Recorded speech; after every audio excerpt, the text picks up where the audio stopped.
محتاج على الارقام دي جايب لنا ارقام دي. I don't like this figure. You can use it repeatedly. I want to use it any other figure. Suppose it's 50 kilograms. Suppose it's what I don't know what sort of bird.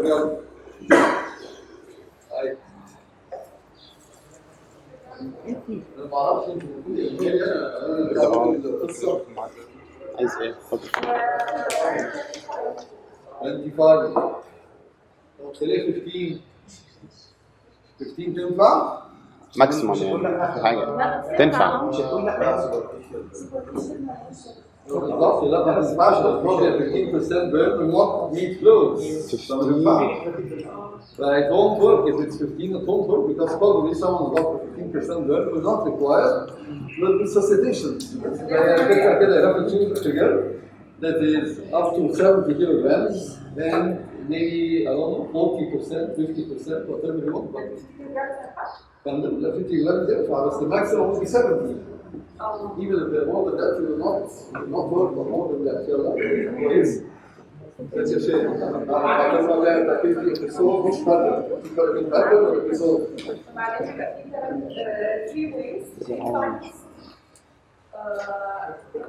واحد أول واحد بيدي كريستالويد ممكن اللي هو بارتنر. Barton advocates crystalloids. Is an advocate طبعا advocates that advocate is the noun, advocate is the verb. He advocates crystalloids, yes. الثاني ده مين ده؟ Evans.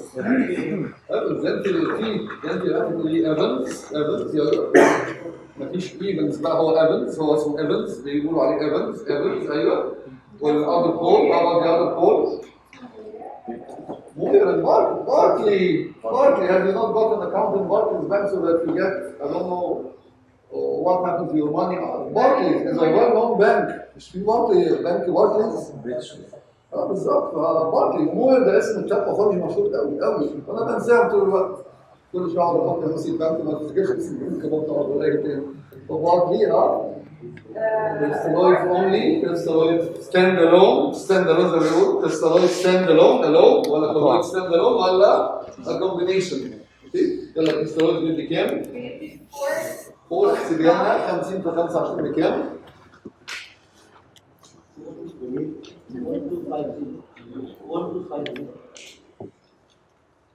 25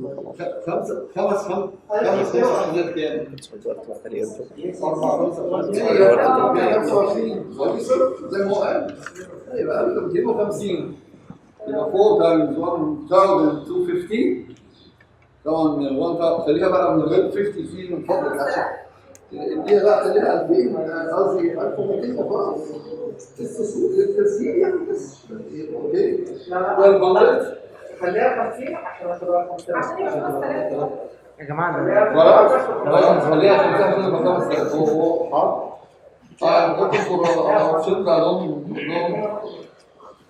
I get upset in the middle of the night. How did I comply? Until the night comes, يبقى 5000 هنقسمهم اللي هيبقى الاسبوع 2500 في اول 8 ساعات ايوه وبعدين 500 التانيين على 16 ساعة. تمام What sort of crystal are you going to give? What is the crystal? رجل لاكتيت acetate. Acetate is better. It's not popular. Better things may not be as popular as popular things. The popular things may not be the best thing available. مش مشكلة. أيوة يلا كملي. يبقى هايل أهو. ده during the first day. Obviously, if you become a surgeon or plastic surgeon or intensivist, you forget these things. أكيد. لكن you revise them. It doesn't matter that you open your manual when you become a physician, revise them. بس ما ينفعش ده first encounter ما ينفعش ده أنا جينا من هنا عاوزين نعالج مش هينفع طبعا. زي كده بعمل إيه؟ كده هاخد السكند داي هاخد السكند داي. The colloid لغاية ما resuscitate. The amount of colloid required to resuscitate. The figure that is sometimes quoted is between 700 and 2,000 mils of colloid. But this is arbitrary. خلاص. What colloid do you use?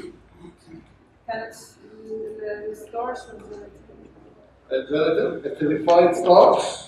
It's very important. You know these things. It's very Human algae much more phosphorus. important than treating tongue cancer. يعني tongue cancer مالك وماله. يعني this is much more important. قلنا في 4 forms of colloid. ايه forms of colloid اللي تعرفيهم؟ قلنا ان في البلازما مش البلازما itself. الهيومن قصدي البلازما بروتين فراكشن بي بي اف اللي هو الهيومن البوم سولوشن بيقول عليه بي بي اف. As opposed to FFPs. FFPs are fresh frozen plasma. The fresh frozen plasma is used to correct what? Fresh frozen plasma. Coagulation, coagulopathies. But this is used to resuscitate in the form of a colloid resuscitation. Or human albumin solution. It comes in a 4.5%, which is 20% albumin. And it's used for regularly people use albumin. The same concentration as in the serum, between 3 and 5 grams طبعا.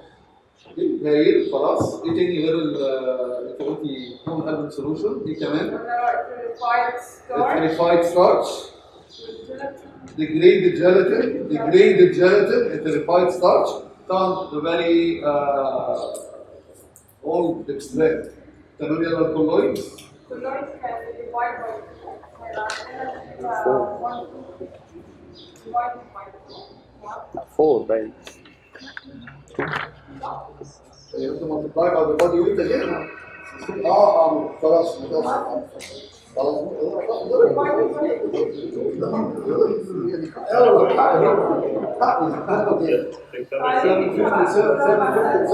makes 1500 باين ولا ايه؟ 20 نص الألف دي كام؟ صوتكم هي نص 25 يبقى هي 625 ايوه يبقى 625 يس كل 4 ساعات first 4 hours second 4 hours third 4 hours and then this gets you to the end of the first half day. About the rest ايوه 12 hours and 12 hours 12 hours which gets you to the end of the first day and then 12 hours which gets you to the end of the first 36 hours. And by then, people vary whether, happy people, the opinion is vary whether the community gets back to normal or it's still in the very polar model, the poles where something is completely polar, completely solid, and in the middle down. You multiply by 2. Total D multiplied by 2 يعني يبقى كام؟ ازاي كده 500 بس 1200 1200 يبقى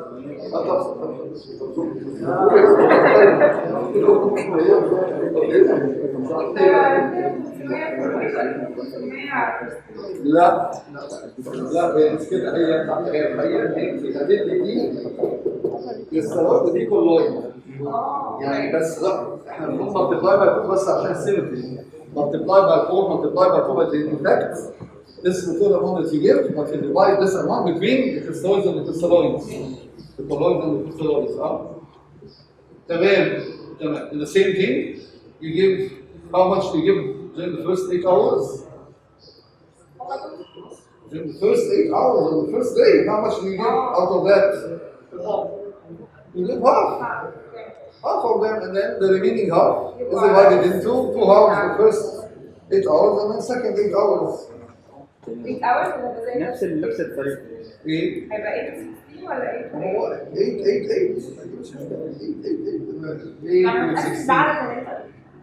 8 هو نص وفضل النص اللي هو يعني ربع هيتاخدوه خلال 16 ساعة ربع تاني. تاني يوم ياخد نصهم بقى. تاني يوم ياخد نصهم بقى صح. يعني 625 كريستالويد 625 تمام برافو عليك. برافو عليك. على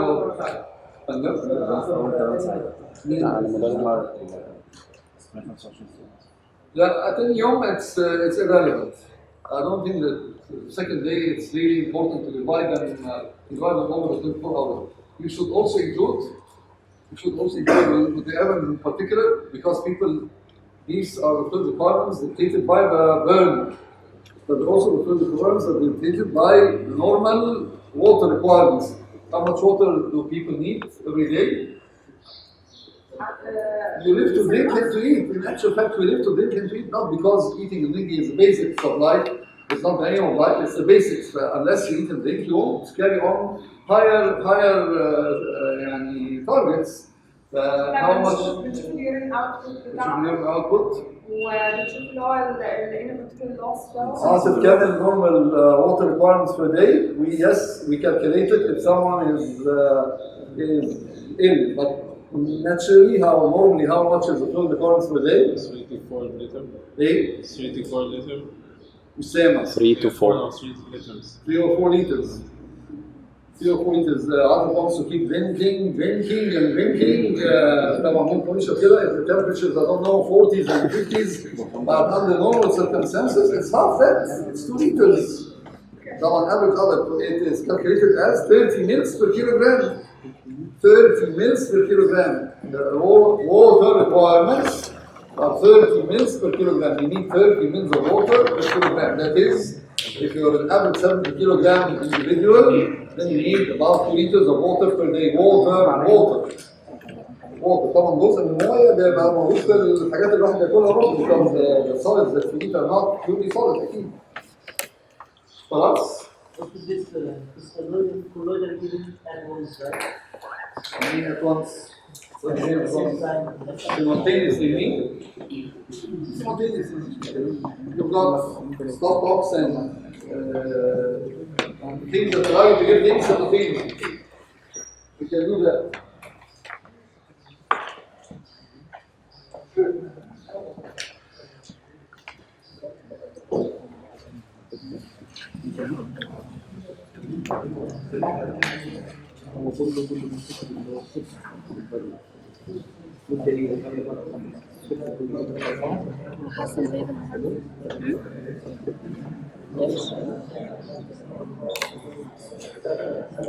غريب أول مرة يعملوا لسه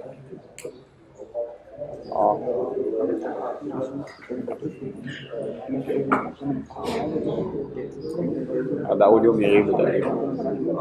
مين اللي كاتب فوق؟ كسب القلوب وليس كسب المواقف. دكتور حسين اللي كتب أول مرة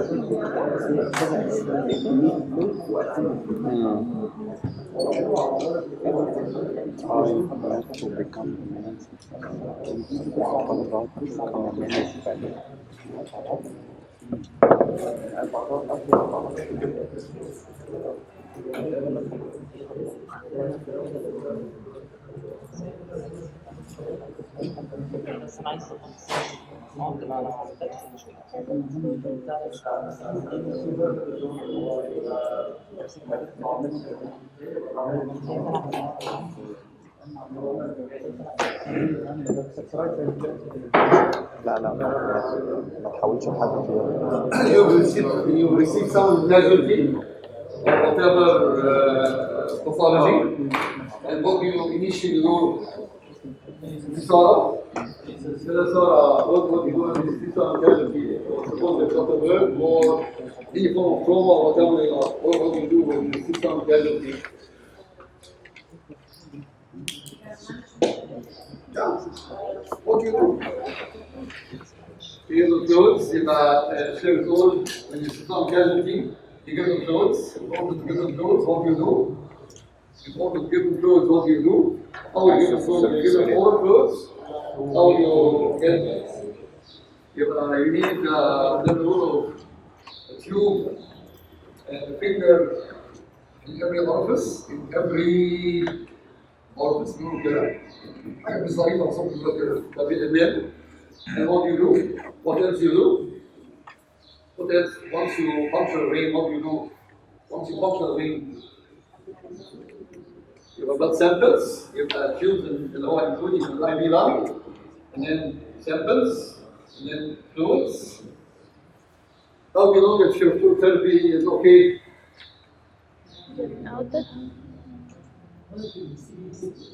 Monitor. You need a monitor. You need monitoring. Okay? But this is what you do. Anyone you receive in casualty. We receive some casualty. We're going to get blood samples taken. Samples. So in order to take that, we're going to need puncture. Perform a knee puncture. You choose the fingers in every office and scan electronic fluids and we are beginning monitoring. ما يقدر يتكلم عليه طبعا قبل كده يعني يقول لي لا في اي بي سي اكيد اي بي سي or ACV, whatever you want. The airway, the breathing circulation, like I'm sure you all know.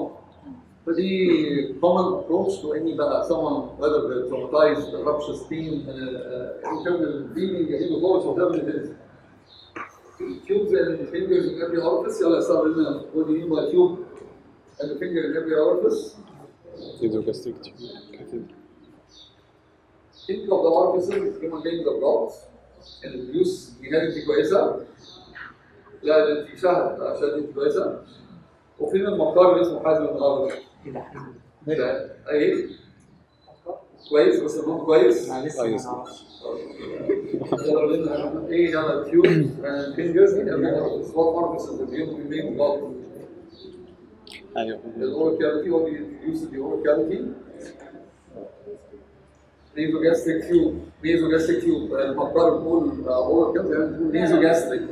You can introduce an orogastric ممكن بس usually not. ممكن endotracheal tube يبقى ممكن amount to ممكن تبقى endotracheal tube اللي هو tubes and fingers every orifice and endotracheal tube ادي واحدة. والنوز بتقول هتحطي ايه؟ النوز. طبعا ده possibly but not mandatory an empty tube that a friend was talking about the other day and then the key, the Foley's catheter, urinary catheter, whether it's a Foley, which is most popular, whether it's anything else, like what other orifices have people got? Can you introduce your finger inside the mouth? You don't introduce your finger. Can you introduce your finger inside the mouth? لو في حاجة foreign body تصدق finger sweep. It's a finger sweep. A finger sweep you have to make sure that ده مش لازم الواحد يعمل كل حاجة بس ممكن الواحد يعمله. A finger in the tube in every orifice. To make it easy, a finger in the tube in every orifice. But this is what you do. You introduce a nasogastric tube. Not in everyone. Would you introduce a nasogastric tube in a burnt individual? لا لان هي ساعات بتعمل انجري. ايه؟ ساعات بتعمل انجري. عشان nasogastric tube بيعمل انجري طبعا لكن would you introduce a nasogastric tube in a burnt individual? لا بيحصل لهم ulcers اصلا كرينينج ulcers وكده فعشان نعمل هو اوكي NPO في اول NPO وانت عندك رأي؟ ممكن يحصل مثلا adhesions على مش محتاجينها يعني مش محتاجينها. But people with a burnt they develop acute gastric relocation and pretty hideous. You may need at one stage an NG tube. مش ممكن يعني احنا نحط السبكترم ونختار منه. يبقى you may need an NG tube, you may need a finger sweep, you may need an endotracheal tube. You want a certain endotracheal tube for all burn patients أكيد. طب يلا إيه كمان urinary catheter ده basic. Urinary catheter for usually a Foley's catheter. There are other self-retaining catheters. There are other catheters that self-retaining other than Foley and so forth. But Foley one is the most popular because of its ease of introduction, the ease of probably removal. Finger sweep. Finger sweep and finger sweeps and finger airway. You need to make sure that the airway is not obstructed, maybe a broken tooth, maybe a foreign body, maybe a blood clot, maybe mucus, whatever it is. يلا ايه كمان؟ ناقص ايه؟ What other? digital rectal examination. You make ايه؟ digital rectal You may examination. perform a DRE, you may perform visual rectal examination, you may perform a DRE. Not in everyone, أنا بقول not in everyone أهو عشان إيه ما حدش يجي يقول لي أنا ليه أنت ليه بتقول كده؟ بقول هو مش كده بس هو بيقولوا a finger and a orifice in every finger and a tube in every orifice. So that's well they have just remember زي في البليدنج لما الواحد بيبقى hypotensive أو hypovolemic بيقولوا blood on the floor and 4 more. blood on the floor and 4 more عشان يفكرونا بان البليدنج بيحصل فين. blood on the floor that is to the outside and 4 more. 4 more بقى inside I don't know the chest inside the abdomen, inside the retroperitoneum, and inside the limbs. There will be blood on the floor and 4 more. There will be blood on the floor and 4 more. زي هنا يقولوا tube and the finger هي ورا في الصوت يحصل ايه؟ لا مش هحصل حاجه. نور عاوز تقول ايه؟ دكتور هو ليه البرن يحصل لهم paralytic ileus؟ Any major trauma may cause the upper sympathetic system taking the upper hand, the parasympathetic being depressed. Local trauma, systemic trauma, a fractured individual, an individual subjected to severe trauma. القاع أصغر، عايزين نرجع للقاع تاني يعني. يبقى أهو ده البيسك example. يبقى if someone presents you in the A&E طبعا the casualty, the A&E, accident and emergency, you may choose a few things to do, you may not do any of these things, and you may do all of them.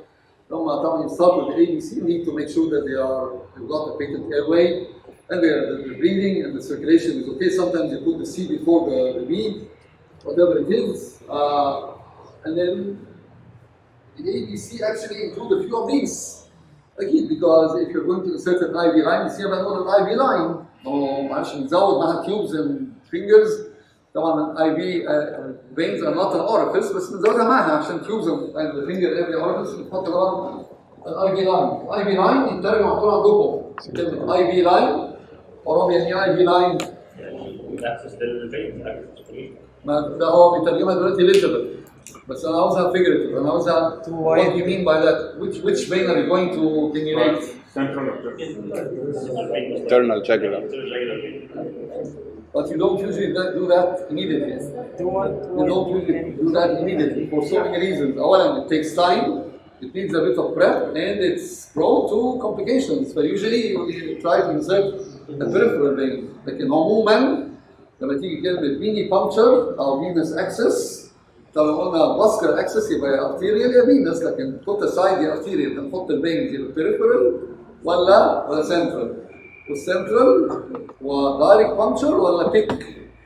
والcentral يا neck يا groin، والneck يا IJV يا chest يعني يا subclavian.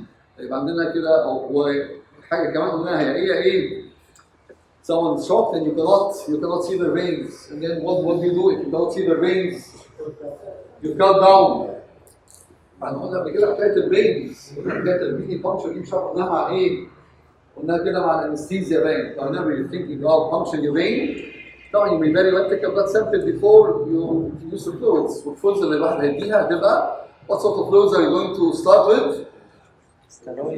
The crystalloid. Usually start with the crystalloid. People are more they approve of crystalloid much more than the colloid in general. Okay, يبقى هما دول حكايات الاي بي لاين. You not insert an IV central line immediately. Central lines need a preparation. You don't usually need a lot of preparation in order to insert a peripheral line. Central lines need more skill obviously, but they are prone to a few complications. Nothing will happen if you puncture the peripheral line, but a lot of things may happen if you puncture one of the central lines. يبقى ده الكلام. المونيتورنج بقى how do you monitor؟ يبقى المونيتورنج له ليفلز، له 3 ليفلز. الليفل اول واحد اللي هو الكومبليت انفيزيف، اللي مش انفيزيف خالص، اللي هو تقولوا عليه ايه؟ urine output.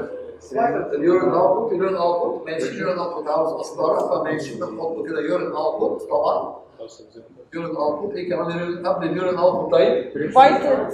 اوكسيمتر، الاوكسيمتر. ايه كمان؟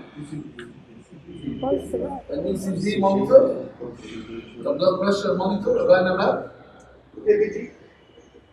وده يبقى بتاعنا بيجي عشان نعمل اي بي جيز عاوزين arterial line. At a high level, at a much higher level, we need an arterial line. An arterial line, you insert the line in the radial artery so that you monitor the ABGs sort of every time you wish. And you also, why do you puncture the radial artery? ليه عاوزين arterial catheterization؟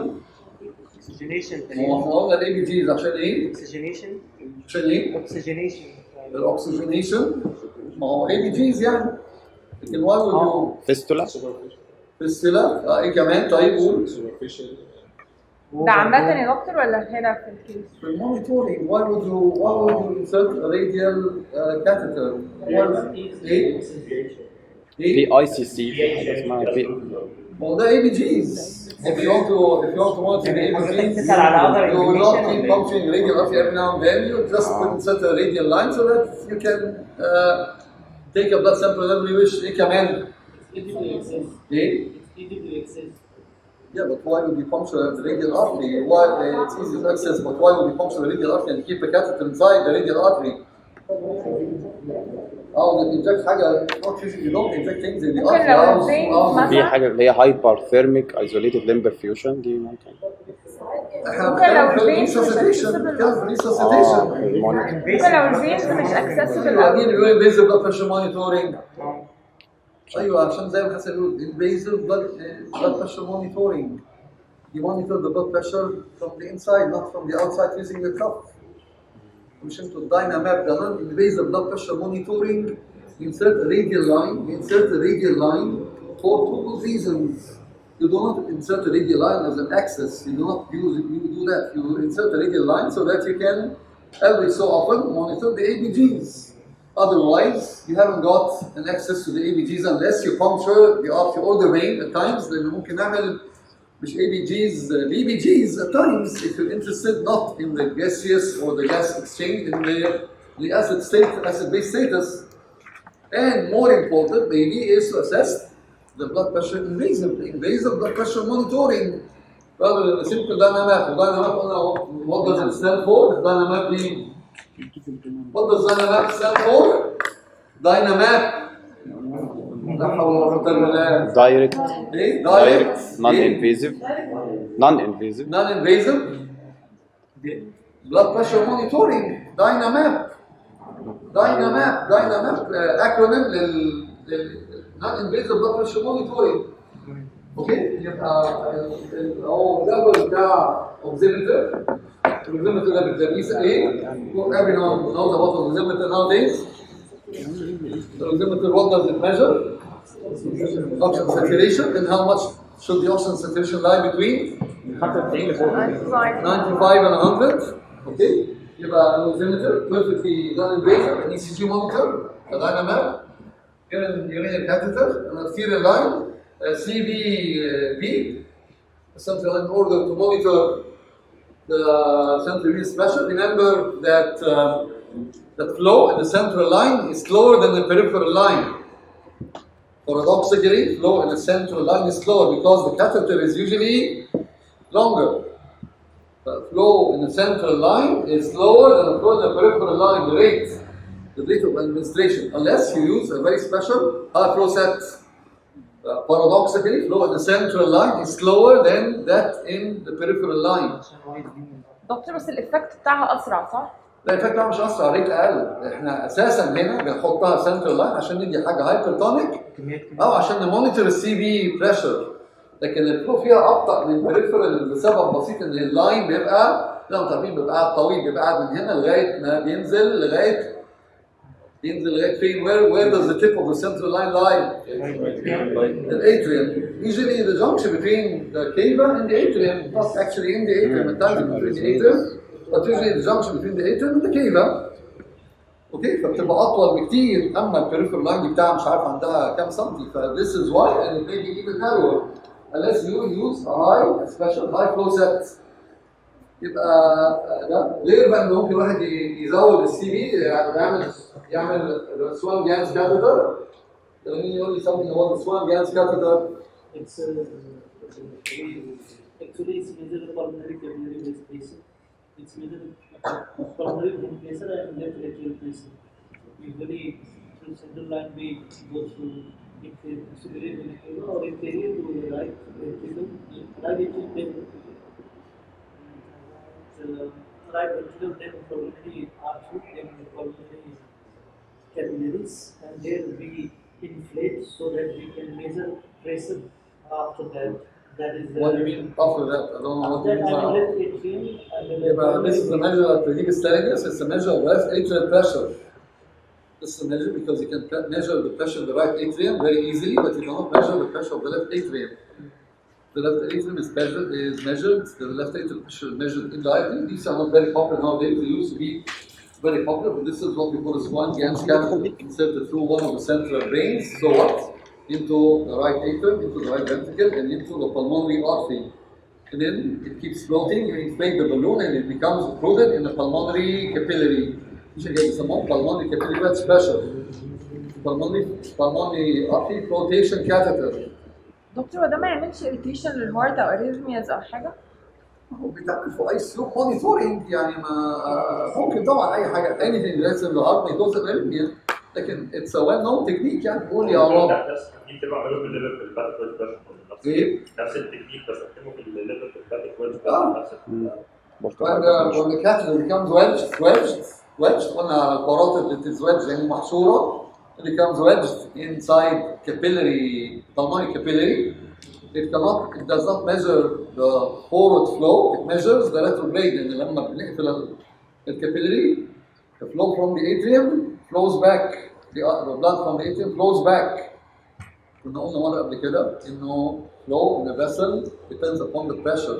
When the pressure is very low at one point, it measures the flow is reversed. فهي indirect measurement of the left atrial pressure.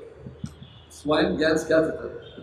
مقفل البلمونري ارتري هي زي الريسم اللي في الفيتر. هو مش هتقفل البلمونري ارتري، انت تقعد تعوم الاصلا لغايه ما تتحشر في الكابيلري. شو هذا قفل البلمونري ارتري ده مصيبه مثل البلمونري ارتري بس يقفل البلمونري كابيلري.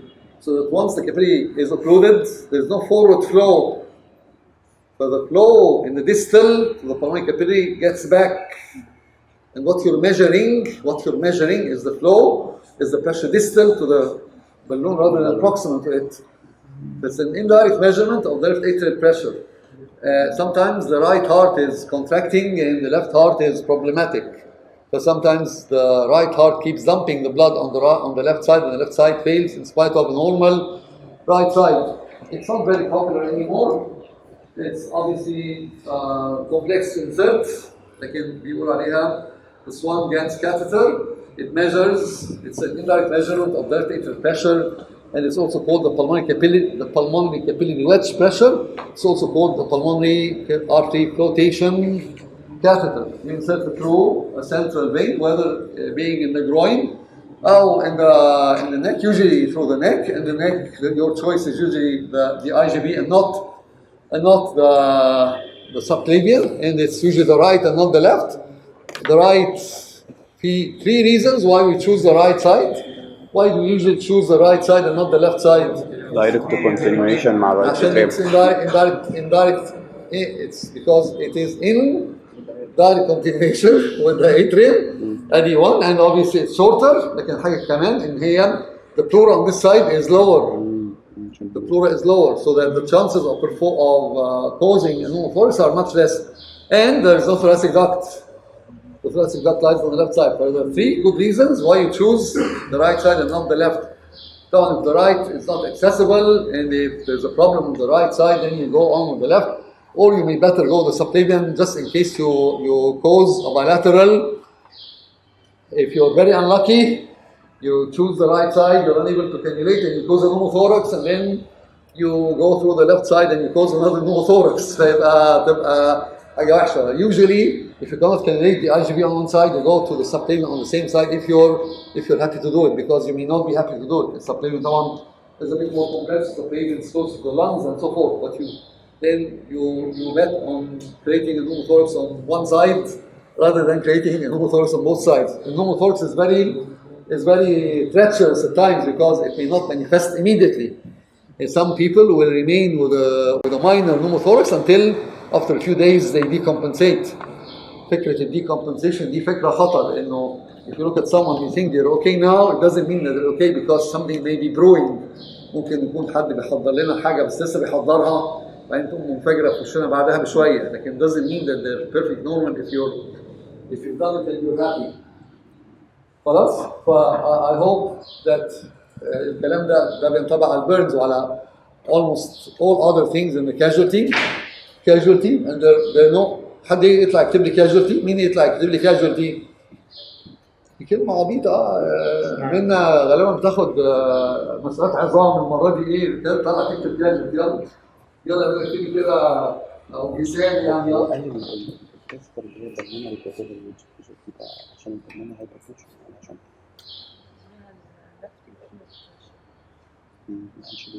Hey, people write it with an I, there are no I's.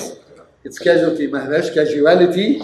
طبعا it's casualty وسميها A&D اللي هي the accident in the emergency department زي ما انتوا عارفين. The people receive in these things بنعملهم 5 حاجات اللي هم A, B, C, D, E, the fingers and the tubes and the lines in every and the finger in every orifice, the IV line or the samples, fluids, and obviously the monitoring. The monitoring we can pure non-invasive اللي هو an oximeter, an ECG, and the Dynamap. ولا يزيد شوية invasion يبقى a urine catheter in the central line. ولا يزيد شوية يبقى arterial line و Swan-Ganz catheter. دي هي حاجات بتاعت الستاندرد. طبعا في طرق monitoring أصعب من كده ساعات depending on the situation. Like when you monitor, for example, if someone has got neurotrauma and you need to monitor there. ده كلام في العموم عشان ما حدش يفتكر ان انا بقول كده وخلاص. You may monitor the intracranial pressure. When someone sustains neurotrauma, the main problem is that the pressure within the head becomes high, and the pressure within the head becomes high. What happens? Herniation. Before herniation, what happens? أيوة يعني also there will be no blood flow inside the head because it will not accommodate any more flow. There is more and more brain damage. The neurotrauma revolves around one thing, around an increased ICT. And that is why at times following neurotrauma in specialized centers you may very well monitor the ICT. And once the ICT rises, you drain a bit of CSF. Once the ICT becomes normal, you're happy. ممكن نعمل بس طبعا ده very specialized in neurotrauma. For very specialized monitoring, if I'm sure you can realize that. يبقى احنا كده عايزين الساعة كام دلوقتي؟ 8 الا تلت ولا ايه؟ يلا 10. انتوا معاكم وراكم ولا مش معاكم؟ لا معاكم وراكم. طيب النهارده بالذات كويسين. طبعا المقدمة بقى قولي بقى. ما عندناش ورقة هنا للأسف. واحدة هي دي للأسف دي يعني ما عندناش ولا ورقة للأسف. عاوزين لازم نعمل ورقة زيادة دايما. دي للأسف دي في مصر. معلش يا إبراهيم أنا بعتذر لك والله جدا معلش. يلا نهاية قولي اتفقنا بنحسب الانفيوجن ريت في فورمولا بنحسب بيها الانفيوجن ريت. هي at times you're going to give a very small amount of fluids. If you're going to give a very small amount of fluids, then you need a pump. Not just because at times you want to give 50 mils over the 24 hours if it contains medication. But standard equation is to multiply the number of liters you want over 24 hours by 12. 12 times the number of liters every 24 hours. Every 24 hours. We call it the number of drops. دي اللي احنا قلناها كده. 12 if you want to give 3 liters of fluids every day, which is the standard, is 12 by 3. It means that if you run the infusion at a rate of 36 drops every minute, then you're going to finish that spread over the 24 hours. You may not want to give someone infusions, fluids during the night. You may not, because in the middle of the night you don't want people to become disturbed and not sleep and so forth. But it's best to spread it over the 24 hours. It's not a good idea to give people their infusions over a 6-hour period and then that's it. طبعا it's not natural. فدي القاعدة اللي بتقول إن الواحد بيعمل كده. 12 جاية فين؟ 12 جاية من عدد الدقائق اللي موجودة في اليوم. The fact that there is 15 to 20 drops in the middle.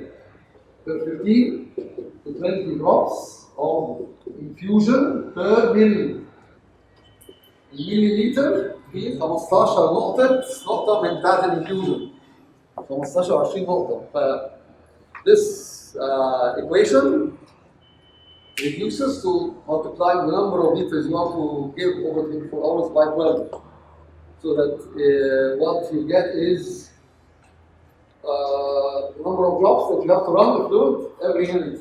But مين معهوش ورقة؟ مين معهوش ورقة؟ خير يا فريق مين معهوش الورق ده؟ دلوقتي حد هيقدر يبعته لهم؟ فندم؟ لا حد يقدر يبعته لهم دلوقتي انا اقصد اقول دلوقتي يبعتوا لهم على بعتوا على الجروب مش عارف يبعتوا ابراهيم الشرير ومين الشرير تاني وعاطف ده حد يقول له متصنف في القائمه السوداء يعني خلي بالك يا عاطف هو الاساس دلوقتي البيرنز الكلام العادي بتاع البيرنز اللي هو what is a bird how do you define a bird فعفاني what is a bird how do you define a bird what happens do you like eggs you like eggs يعني a lot of people like eggs how do you eat an egg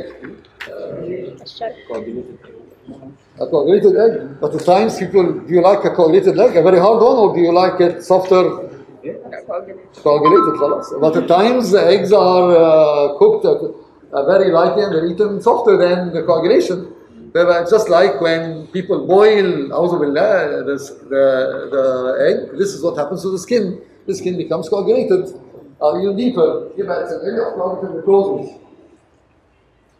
paradoxically it's like cold if someone is exposed to extreme cold it also causes a coagulated necrosis وده تعريف البرن طبعا بقى كلام انتوا عارفينه اكسيدنتال هوميسايدال سويسايدال مش هنتكلم عليه at home industrial war time أعوذ بالله و the local description of a burn Abdullah how would you describe a burn locally? How would you describe a burn locally? The site wherever it is بس مهم قوي السايتس المعروفين What sites are really important? What are the sites that are critical?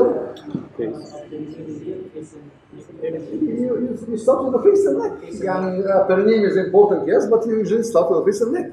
Because of obvious reasons, like perineum is important because of the urethra and the anal orifices, but the face is much more important. Why is the face and neck more important? Because of carbon dioxide. Without carbon dioxide, you're going too far. It's just because of the edema that may affect the larynx. That's the face, obviously because of the eyes, because of the ears, because of the oral cavity, the nose, the aesthetics, but more important one is the airway. The face and the neck, very important, the perineum, and the hands and the feet. Otherwise, how about the trunk? How about the circumferential burn of the trunk? What is its risk? Again, this is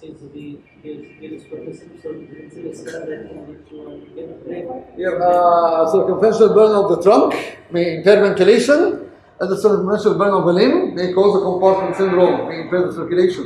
Or less compartment, it will impair the circulation. But remember that you may very well need an escarotomy. طبعا an escar. What is an escar? What is an escar? What is an escar? What is an escar? Burn contracted tissue.